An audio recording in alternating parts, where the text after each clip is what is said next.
News 16 Kerala. ചെങ്കടലിൽ ഏതൊക്കെ കപ്പലുകൾക്ക് പോകാമെന്ന് തീരുമാനിക്കേണ്ടത് ഹൂതികളല്ല. ആക്രമണം തുടരുമെന്ന് US, തിരിച്ചടിക്കുമെന്ന് ഹൂതികൾ.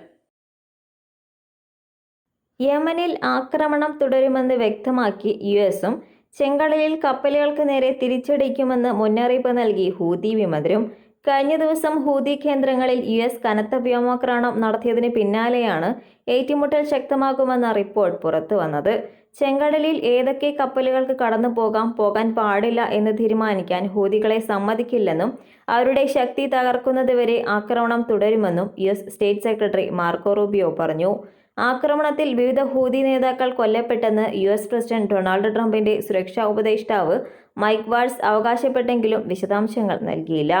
അതേസമയം US ആക്രമണത്തിന് തിരിച്ചടി നൽകുമെന്ന് ഹൂതികളുടെ നേതാവ് അബ്ദുൽ മാലിക് അൽ ഹൂതി ഞായറാഴ്ച മുന്നറിയിപ്പ് നൽകി.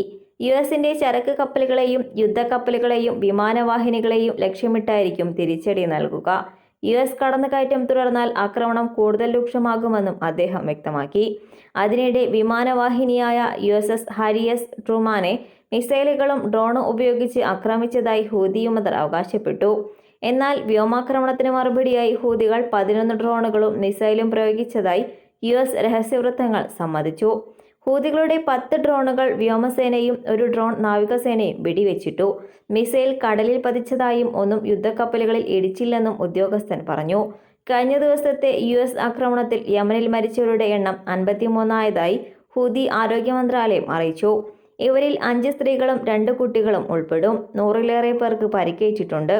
സൗദി അറേബ്യയുമായി അതിർത്തി പങ്കിടുന്ന ഹൂതികളുടെ ശക്തി കേന്ദ്രങ്ങളായ സനായിലും സദയിലുമാണ് പ്രധാനമായും ആക്രമണമുണ്ടായത്.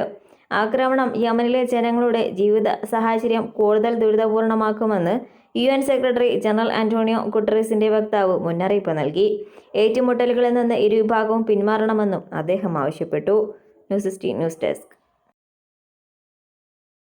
പക്ഷമില്ല, വിവേചനമില്ല. നേരിനൊപ്പം, നാടിനൊപ്പം, നാട്ടുകാർക്കൊപ്പം.